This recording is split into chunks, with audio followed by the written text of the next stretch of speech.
Hello, I'm Richard Goering. We're here at the ChipEstimate.com booth at DAC, and I'm speaking with John Heinlein, who's just given the keynote talk for the IP Talks sessions. John is Vice President of Marketing for the Physical IP Division at ARM.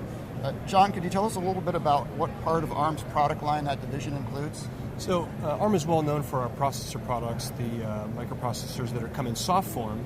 But what we provide is the physical IP building blocks, things like standard cell libraries, memory compilers, I/O interfaces, DDR interfaces, the kinds of things you use to put together a chip. I liken it to buying the plans from an architect for a house.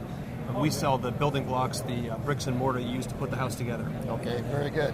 Now, you just gave a keynote entitled The New Era of SoC Design. What would you see as the most important takeaways from that talk? I think we're finding that the challenges, the complexities of implementing modern SoCs is growing and growing, and it's very difficult for any one provider to do a top-to-bottom solution. So even though very advanced companies are beginning to look for outside physical IP and outside building blocks to make their design easier and more. Right. One issue that people have been talking about lately is cost. Gary Smith gave a talk last night. He's talking about how the cost of designing a kind of an average complexity SoC might be $100 million in a few years. Obviously, that's beyond the range of most people. What can be done to address this very high growing cost of SoC design? Right. There's a number of reasons that the costs are going up. It ranges from the mask costs, which I mentioned in my talk, are going upwards to $3 million and higher for a mask set. The number of building blocks you need, EDA support, just the verification burden alone, the number of things you have to verify now is going up.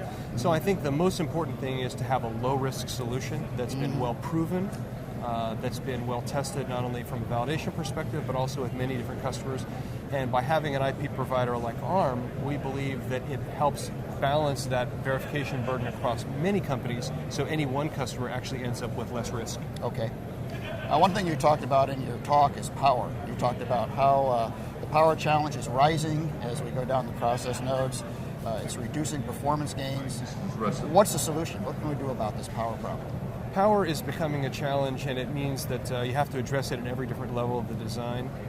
What we're doing is not only offering many different kinds of technologies, of course power gating as well, but what we're really focusing on is other special innovations.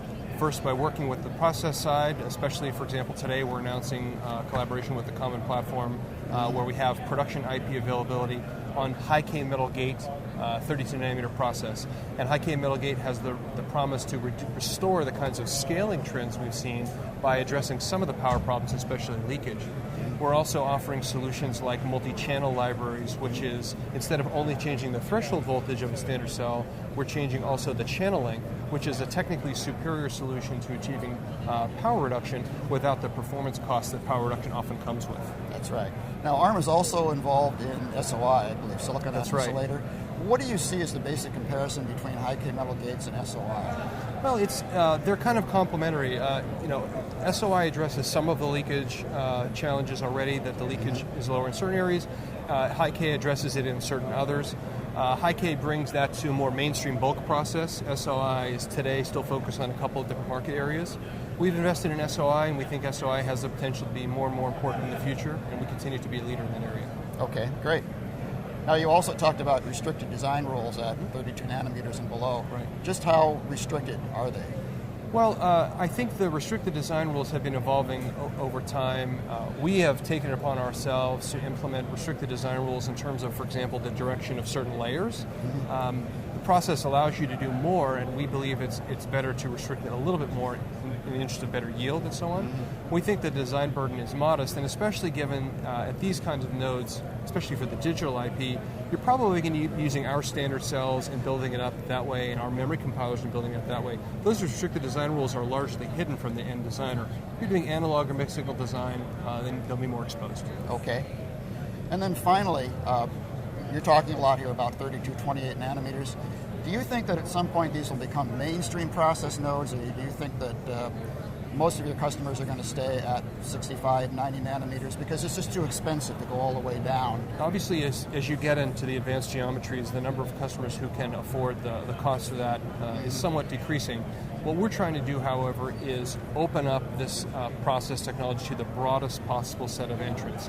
And so we're trying to provide some of the investment that people would have to spend tens of millions of dollars to do on their own, but that they can get access to us for, in many cases, free or at very low cost. Okay.